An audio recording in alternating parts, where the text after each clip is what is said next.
¿Os apetece viajar al mundo de Kafka, al de su amiga Milena, a sus mentes privilegiadas, a su intimidad? Vamos a hacerlo. Hola, soy Berna González Harbour y esto es ¿Qué estás leyendo?, el podcast de libros del país.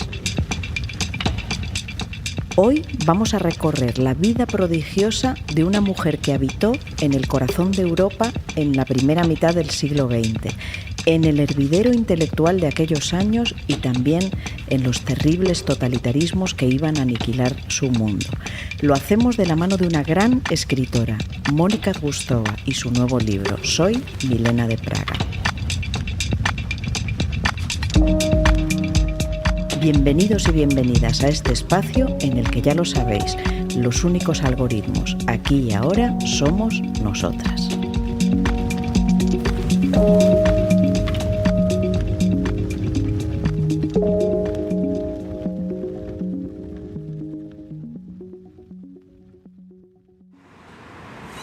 Call in progress. Please Sí, dígame. speak now. ¿Está Yana? Soy Berna del País. ¿Qué pasa?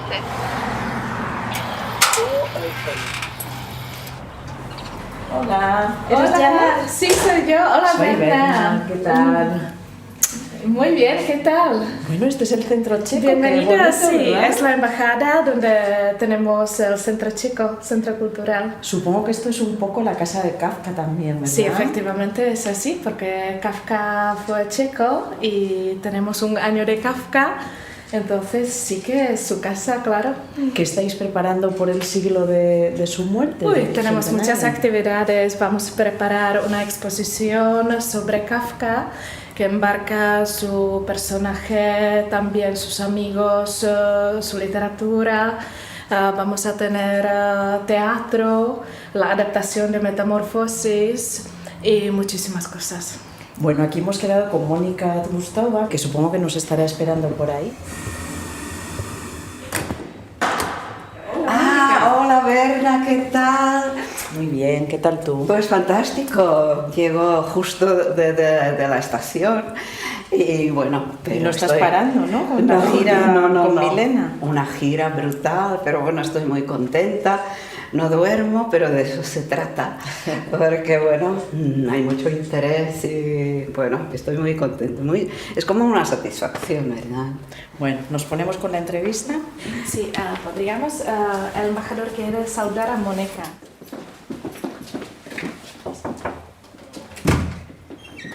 Dobrý den. Dobrý den. Čau vás, jak se máte? Já se mám dobře, a co Jo, vy? taky dobře. Jo, Pojďte dál. dobře, děkuju. Hola, Mónica. Hola Berna.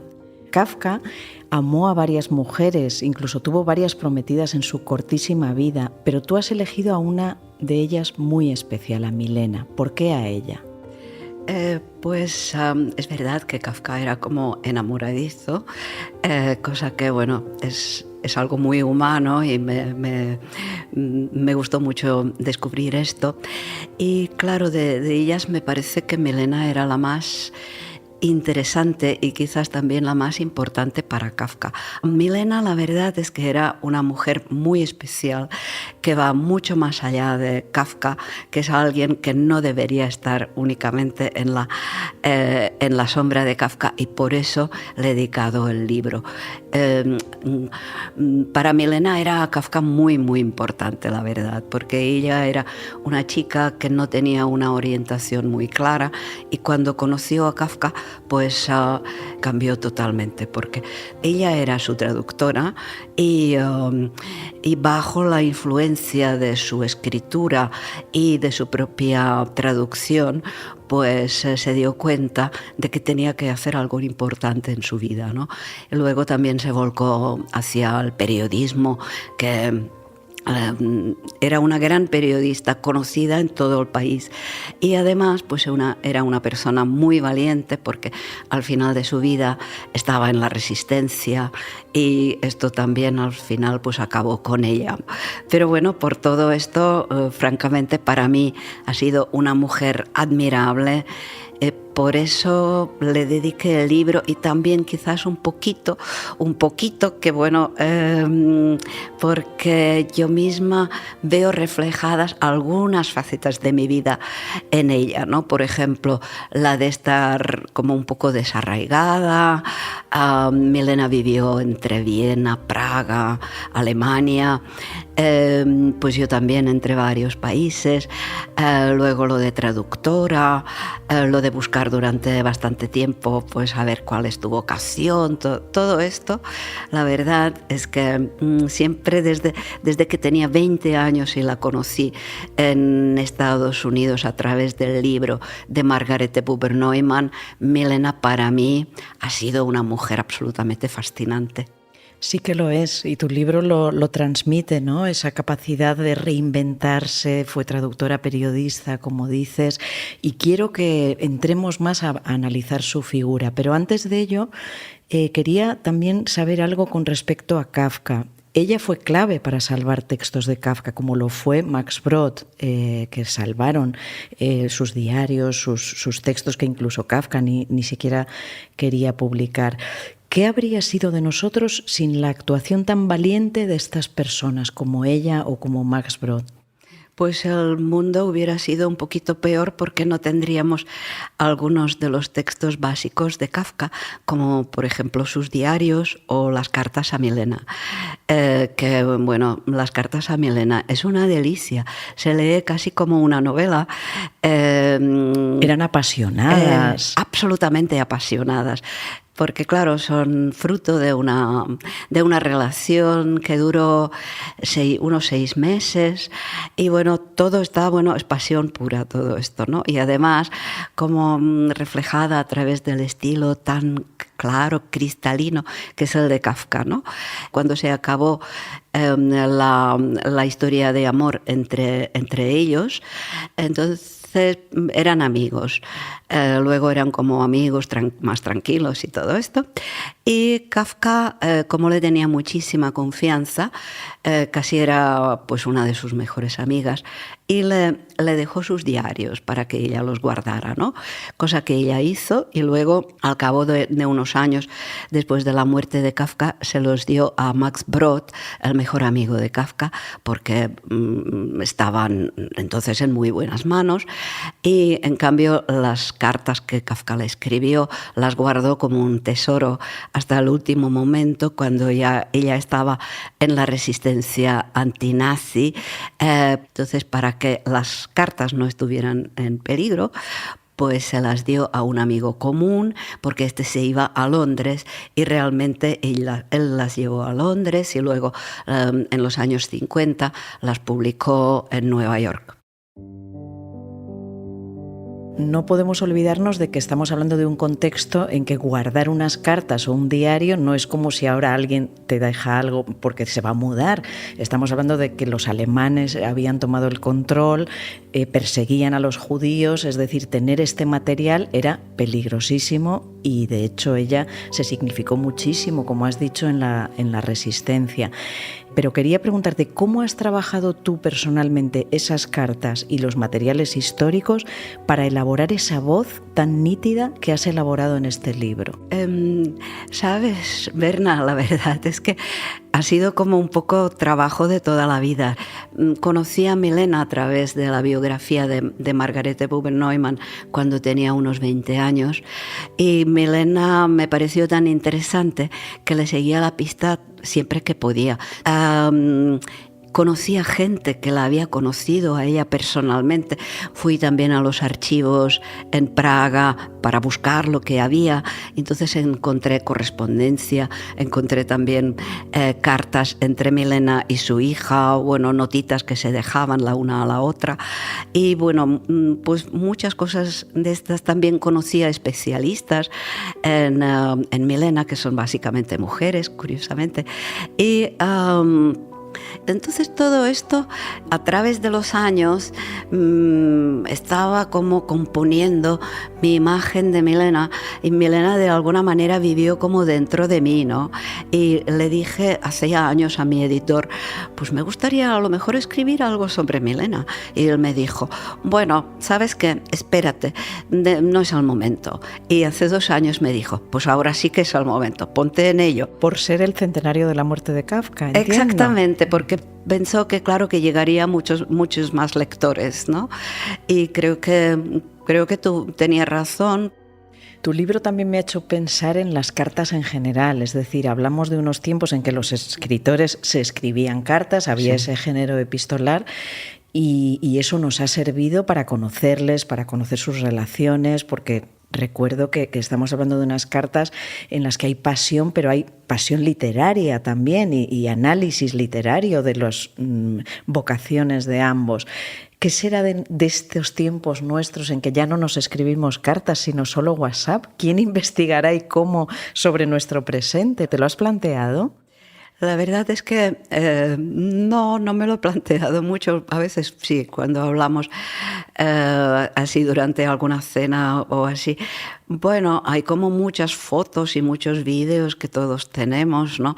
Pero como no tenemos palabras o palabras escasas, ven a tal hora, a tal sitio, ¿no? Que esto no dice nada de nosotros, realmente de nuestro interior, de nuestra alma, ¿no?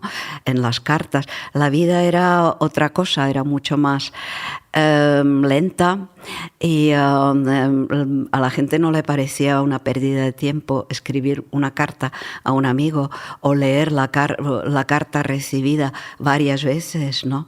Nosotros cuando recibimos un mail un poco largo, entonces nos parece una pérdida de tiempo, ¿no?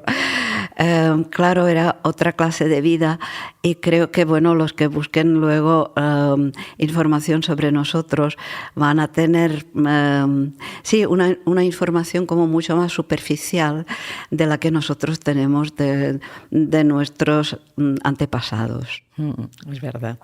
Bueno, hablemos de lenguas, de idiomas, porque Kafka, que era checo, escribía en alemán y era Milena la que se lo traducía al checo. Sí. Curiosamente, tú eres checa, vives en España. Sí. ¿En qué escribes tú? ¿Cuál es tu reflexión sobre la lengua elegida para escribir tu obra? Claro, Kafka escribía en alemán, pero a veces tenía como un poco de mala conciencia por escribir una lengua mayoritaria y no la pequeña, que se lo merecía más, ¿no? Como decía él. Pues a mí me pasa más o menos algo parecido, que claro, mi lengua, tanto materna como paterna, es el checo, pero vivo en España desde hace muchos años. Yo, por ejemplo, yo me siento muy a gusto escribiendo ficción en checo, ¿no? Y luego hago mi propia versión en castellano. Pero la primera, cuando realmente te sueltas totalmente y dejas todo lo que tienes en tu interior y en tu inconsciente y en tu subconsciente, pues lo escribo en checo, ¿no? Luego, cuando escribo algún texto como más periodístico, que no es tan de ficción, entonces sí que puedo hacerlo en castellano, y lo he hecho, ¿eh? He escrito algunos libros, como el de las crónicas sobre las mujeres en el Gulag, vestidas para un baile en la nieve, o, por ejemplo, un libro sobre Gala Dalí. Pues también lo escribí en castellano y me siento bien. Entonces yo, si quiero tener como toda la espontaneidad y el automatismo que me sale del interior, pues necesito mi lengua materna, es mejor. 2 cosas me mantuvieron a mí con vida: el libro que planeaba sobre totalitarismos, tiranos y campos de trabajo, y Greta. Pero también otros pequeños placeres que llegaban de vez en cuando, raramente, como una fiesta de cumpleaños. Era el 10 de agosto de 1943. Casi había olvidado que aquel día cumplía 47 años. Mis compañeras checas, que tanto me atormentaban a veces con su fanatismo comunista, me habían preparado una sorpresa. Me introdujeron en un dispensario y allí me esperaba una mesa con té y pan en rebanadas, negro e incluso blanco. y junto a cada plato había una bonita flor silvestre de la que cada verano crecían delante de nuestras barracas. Había también algunas rebanadas untadas con mantequilla. Eran para mí, me aseguraron mis amigas. Encontré incluso un trocito de bizcocho duro. Algo muy importante en tu libro y en el relato que hace Milena a través de tus manos, de tu texto, es que dice que de Kafka aprendió el valor de la verdad. ¿Qué fue la verdad para ellos? Pues la verdad, claro, es distinta para cada persona y es muy difícil saber cuál era exactamente para ellos. Kafka es que era como un niño pequeño que va con el corazón en la mano y por eso era muy difícil, como a veces para algunas personas, relacionarse con él muy a fondo, ¿no? Milena buscaba ser también muy verdadera bajo su influencia, ¿no? Pero era una persona como mucho más mundana que Kafka y por lo tanto a veces no podía actuar totalmente de acuerdo con la verdad, porque la verdad es solo de los profetas y yo creo que Kafka estaba muy, muy cerca de esto, de ser una especie de profeta.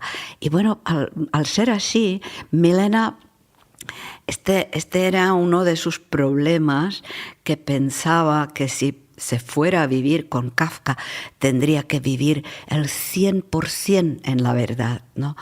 Y esto le parecía casi como humanamente imposible.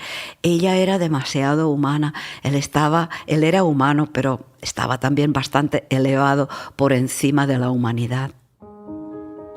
Bueno, también hay algo muy importante en tu libro y es cómo reflejas que Kafka previó las ideologías totalitarias que luego iban a asolar tu país y Europa, que fueron el comunismo y el nazismo.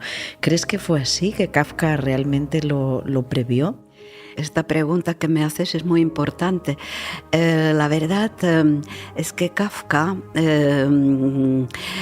en sus dos novelas más importantes, El castillo, que basó en Milena, y su marido, como un triángulo de amantes, o sea que él le dedica una novela a este triángulo, pero se eleva por encima de lo realmente personal y porque construye un relato que, bueno, es una metáfora que podría tener relación con la filosofía, con la historia y al mismo tiempo con cualquier ser humano, o sea que está a todos los niveles. Y lo mismo en el proceso. En el proceso también, en el fondo, parte de una historia muy personal, pues de un proceso que le parecía que la familia de Félix Bauer le había hecho al convocarle a Berlín. Se sintió como el desgraciado de Joseph K. en el proceso. Se sintió muy mal y entonces a base de esto escribió la novela que a nosotros nos parece como realmente el espejo y la profecía de lo que más tarde serían los totalitarismos, porque es que lo es casi en cada frase, aunque hay que buscar también el sentido del humor en Kafka. Su sentido del humor es importante. Hay humor incluso en el campo de concentración. Estoy recordando cuando describes. Te diré que esas páginas sobre su estancia de Milena en el campo de concentración de Ravensbrück es donde hay más emoción, más intensidad, desde mi punto de vista. ¿Cómo pudiste documentarte sobre lo que ella vivió allí? Me ayudó mucho la primera biografía de Milena que escribió Margarete Buber-Neumann, la Greta de Milena, que es como muy explícita sobre las condiciones en el campo de concentración. Tenía que tener mucho cuidado porque es una biografía de aquellas que, como tienen a a la biografiada, como muy idealizada, pues a veces Greta se pone unas gafas de color de rosa y bueno, tenía que tener cuidado para evitar estos pasajes, ¿no? Para que el libro fuera fidedigno, para que estuviera basado en la realidad. Pues busqué también, fui a Ravensbrück a ver lo que hay, lo que encontraba allí, porque bueno, está muy cambiado el campo de concentración, pero hay un museo fantástico. Vi también lo que es la cárcel dentro del campo de concentración donde estaba Greta. Vi muchísimas cosas, como eran, por ejemplo, las literas donde estaban las presas. Realmente pude documentarme muy, muy bien allí. O sea que cuando recupero algún personaje como Milena, o había recuperado antes otras mujeres, siempre mujeres, me gusta realmente basarme al máximo en la realidad. Naturalmente, los diálogos, la atmósfera y esto, pues esto lo pongo yo, pero me gusta la verdad y sobre todo en este caso tú has hablado de la verdad de Kafka, de la verdad que era tan importante también para Milena, pues claro, no podía hacer menos para ellos, ¿no? Frank vivía en la verdad. Cualquiera que aspirara a vivir con Frank debía estar dispuesto a vivir su vida en la verdad, a ser tan fiel a sus principios como él. De lo contrario, no funcionaría. Lo admiraba como nunca había admirado a nadie, ni antes ni después de él. Y traducir sus cuentos y novelas me proporcionó una maravillosa sensación de plenitud. Pero necesitaba la libertad como el aire que respiraba, y vivir la vida de otra persona no era para mí. No podía y no quería vivir así, como si estuviera en una celda buscando una ventana, esa abertura al aire libre. Frank lo intuía, nuestras diferencias crecían y se multiplicaban. Sin embargo, ambos seguíamos aferrados el uno al otro y nuestra correspondencia era más apasionada que nunca.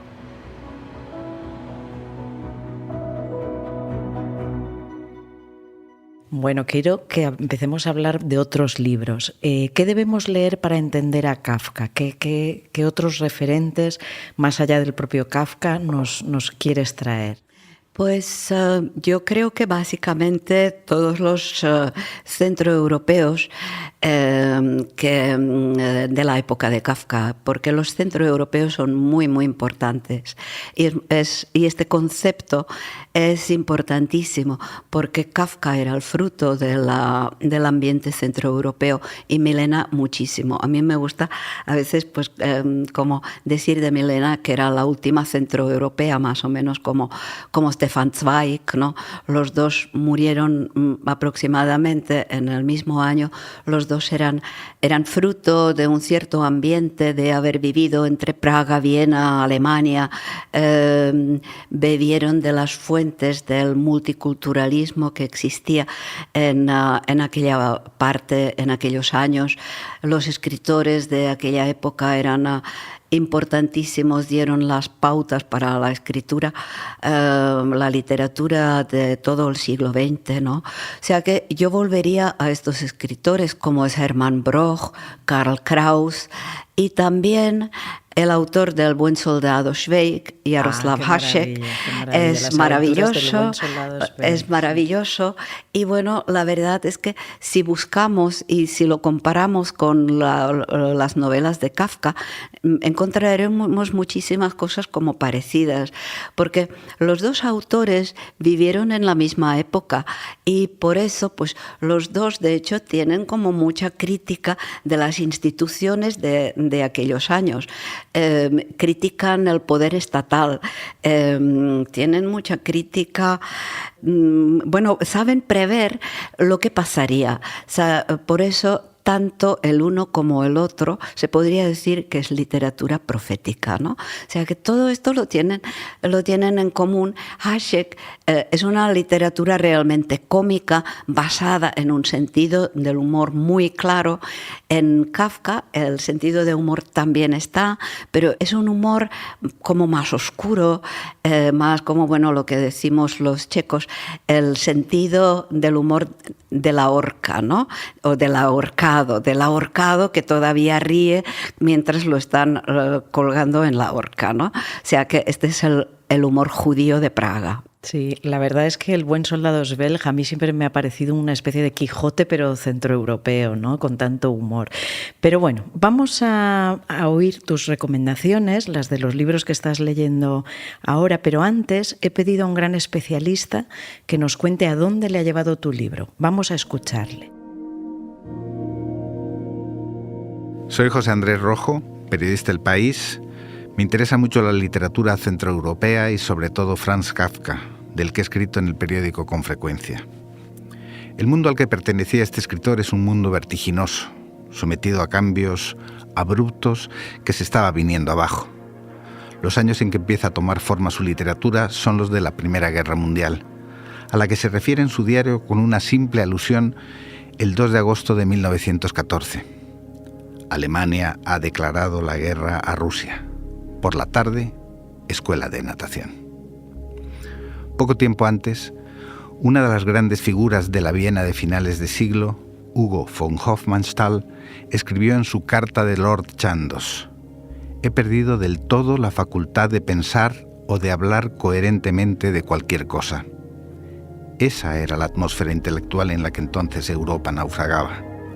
Nietzsche ya había señalado que Dios estaba muerto y Freud diagnosticó que el mundo caótico del inconsciente marcaba la pauta de nuestras vidas.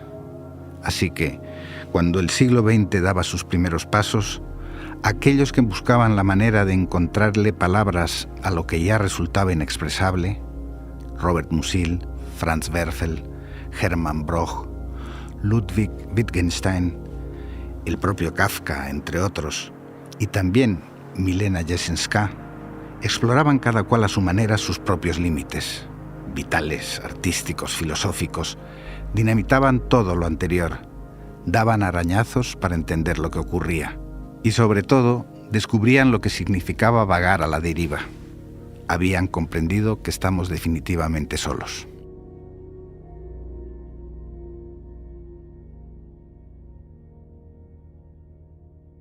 Bueno, y ahora sí, Mónica, vamos a ver qué tienes tú ahora en la mesilla. ¿Cuáles son tus lecturas actuales? Como te los he pedido y los has traído aquí, veo que la mayoría son de autores europeos, incluso varios son migrantes como tú.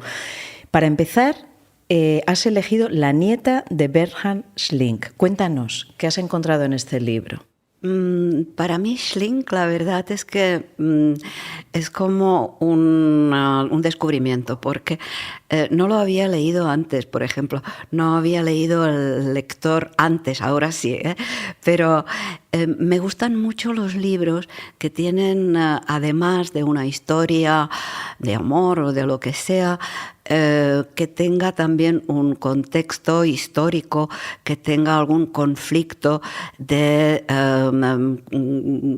con la historia, ¿no? O sea que aquí vemos, por ejemplo, las dos Alemanias, cómo funciona la Alemania occidental y la Alemania del Este. Claro, yo soy una persona que también es de lo que antes se llamaba el Este, hoy se llama la Europa Central. Entonces me ha interesado mucho que, bueno, realmente todavía no se han puesto de acuerdo los dos países, y la metáfora de este desacuerdo está en este libro, entre como el abuelo y la nieta, ¿no? El abuelo es el alemán civilizado y la nieta pues es la joven rebelde. No voy a decir más porque yo creo que no quiero hacer de spoiler al lector. Te diré que ese también nos lo recomendó Alicia Jiménez Barlet, que tuvimos un episodio con ella, por lo cual ya con estas dos recomendaciones creo que todos los oyentes estamos obligados a comprarlo y devorarlo. También nos has traído lo último de Theodor Kallifatides, griego exiliado en Suecia. Volvemos a la europeidad y la migración. Se llama Un nuevo país detrás de mi ventana. ¿Qué has encontrado en este libro? Es que a mí me gustan mucho todos los libros de Kalifátides, como bueno, no soy la única, muchos lectores, ¿no? Porque tienen muchísimos fans aquí en España y en otros países también. Pero claro, él está en una situación parecida a la mía. Él es griego, viviendo pues en Suecia, como has dicho, y yo soy checa, que vive en España, pasada por Estados Unidos. Y entonces me interesa mucho ver cómo vive él la situación de ser escritor, estar en Suecia, ser alguien del sur y estar en el extremo norte. Él empieza este libro diciendo que alguien le insulta en Suecia precisamente por ser del sur, ¿no? Pero al mismo tiempo es un libro muy poético, muy basado en distintas atmósferas que se encuentran en Suecia. Habla de los primeros pasos, pero también algunos de los últimos pasos de Kalifátides por Suecia, que uno siempre se siente un poco extranjero, pero también un poco del país que le ha aceptado, bien o mal, pero bueno, tanto en el caso de Kalifátides como el mío, nos aceptaron nuestros países de recepción muy bien. Saltamos a Estados Unidos para hablar de Chimamanda y de su Americana, y salto allí antes de los otros dos que tienes aquí, porque es también una nigeriana que logró irse e incluso triunfar en Estados Unidos. ¿Por qué nos traes Americana?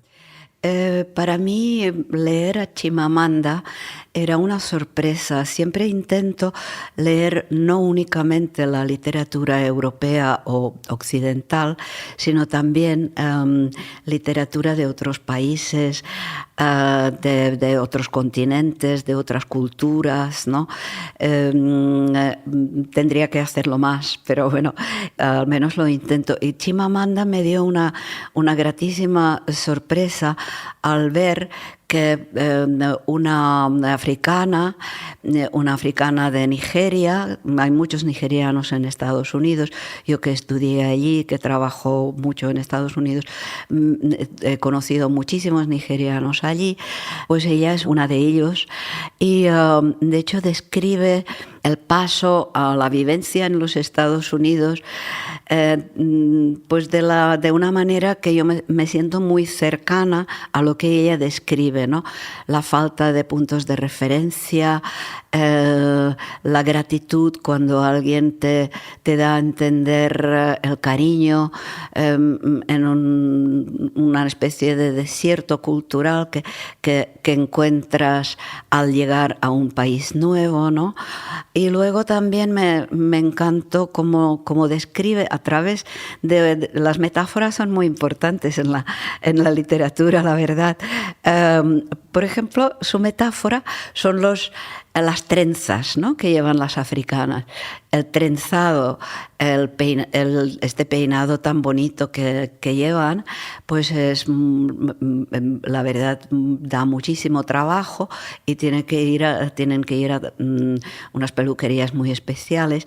Y hay una escena bastante larga, pero que no se hace pesada, en que las distintas mujeres de distintas clases sociales se hacen este trenzado y bueno, pues la relación entre estas mujeres, cómo se ve por el trenzado mismo, de qué clase social provienen, también la relación entre las peluqueras y las clientas, todo esto, y también con el país de recepción que es Estados Unidos.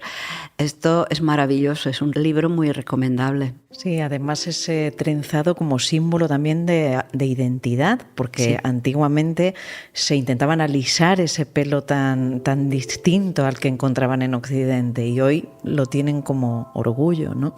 Bueno, y tus dos últimos libros, para ellos volvemos a Europa. Uno es la austríaca Ingeborg Bachmann, 3 senderos hacia el lago, y el otro, Europa, de Timothy Garton Ash, del que doy fe que es estupendo. Cuéntanos de los dos, por favor. Ingeborg Bachmann es, yo creo, para mi gusto, una de las mejores escritoras del siglo XX, tanto como poeta como prosista. Es un libro de cuentos que te he traído y me gustaron muchísimo los dos últimos, que hablan de una mujer que vive fuera de su país, porque Ingeborg Bachmann, que era austríaca, pues vivía en Roma, ¿no? Y entonces en uno de los cuentos cuenta cómo conoce a alguien de su país y se va con él casi directamente, con un hombre, y entonces empieza una relación sin conocerle para nada, solo porque habla el mismo idioma que ella, y esto lo tienen en común, y también muchas otras cosas, porque claro, de hecho provienen del mismo país. Y luego pues, y cómo emprenden juntos un viaje, y es como que la seducción es a través del idioma. Como me gustan mucho los idiomas y todo lo lingüístico, esto, pues es un cuento que me gustó muchísimo, y también el otro que da título a todo el libro, que es como sobre el regreso a casa, que suele ser como muy, muy difícil, el regreso que encuentras en tu casa después de haber vivido en el extranjero. Probablemente encuentras algo que no esperabas, ya no encuentras lo que para ti podría ser el refugio. En el fondo lo que encuentras es como algo que te amenaza, algo que podría ser todo lo contrario de un refugio, ¿no? Y Timothy Garton Ash es un libro maravilloso que habla él tiene una edad parecida a la mía, y entonces la Europa que él vivió es como mi propia Europa, los mismos años de Europa. Además, su mujer es polaca, y él siempre había vivido mucho en los países que antes se decía del este y ahora de Europa Central, y habla mucho pues de aquella parte de Europa también, y compara estas dos Europas, cómo han sido tratadas por la Europa occidental, aquellos países que eran como un poquito los primos pobres al principio, ¿no? Toda esta evolución de Europa al mismo tiempo es un canto de amor a Europa, y yo lo siento así. Y en Estados Unidos me di cuenta de que yo era europea y que la europeidad es muy importante para mí. Y déjame contarte una pequeña anécdota que me pasó con él. Yo no conozco a Timothy Garton Ash de absolutamente nada, pero en Barcelona, donde vivo, fui una vez a una charla que él dio alrededor de este libro hace solo unos meses, y entonces él hablaba al pequeño público de unas 40 personas, y de golpe se puso a hablar de Václav Havel, y cuando se puso a hablar de Havel me miró a mí y me estaba mirando todo el rato mientras hablaba de Havel. Yo era muy amiga de Havel y él también, o sea que es algo como, no lo entiendo. ¿Os reconocisteis? ¿Te reconoció? ¿Habrá reconocido algo en mi mirada? No lo entiendo, pero me pareció algo magnífico, y ahora me parece Garton Ash todavía mucho más cercano que antes. Bueno, tú tienes la suerte de ser europea, y él, el pobre, se ha quedado fuera por culpa del Brexit, que es algo que lamenta muchísimo, me lo pudo decir en una entrevista que le hicimos en El País. Bueno, nos quedamos con todas estas recomendaciones, todos estos libros. Vamos a escuchar también las que nos hace esta semana Babelia. Hola, soy Jordi Amat, coordinador de Babelia. He venido a hablaros de un libro que me ha entusiasmado, Dios fulmine a la que escriba sobre mí, de la escritora mexicana Aura García Junco.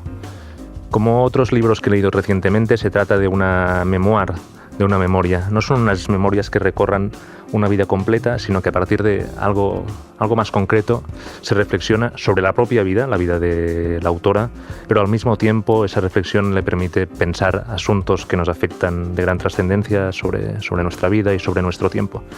En este caso, el pretexto para la reflexión es la indagación en la biblioteca del padre fallecido, una figura de la contracultura de México, y a partir de aquí, entre el ensayo, la autobiografía y la novela, Aura García Junco, que es una de las escritoras latinoamericanas más prometedoras de la actualidad, pues nos lleva a indagar en cuestiones de tanta trascendencia como nuestra relación con la familia, nuestra relación con los padres, la configuración de la identidad a partir de la familia y cuál es el lugar también de las mujeres en las familias. Es por eso que creo que vale muchísimo la pena que os leáis Dios fulmine a la que escriba sobre mí.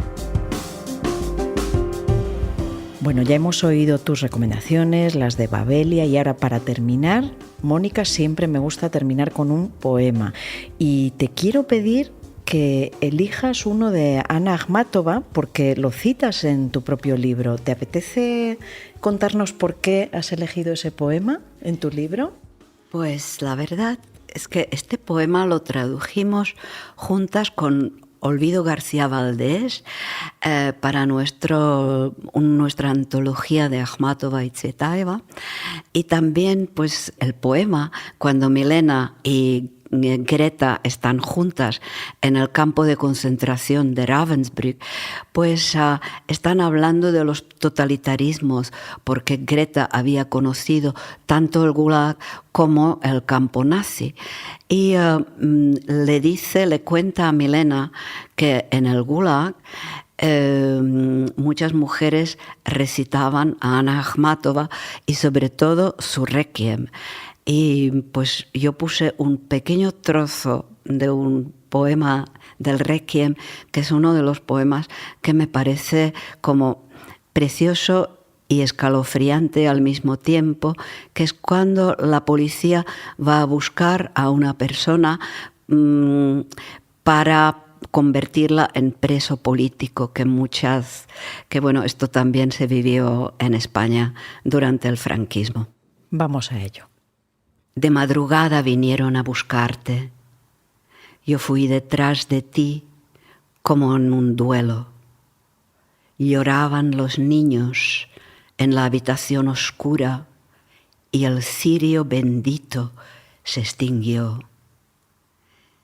Tenías en los labios el frío del icono y un sudor mortal en la frente. No olvidaré. Me quedaré como las viudas de los soldados del zar Pedro, aullando al pie de las torres del Kremlin. Muchas gracias, Mónica. Pues muchas gracias, ha sido un placer.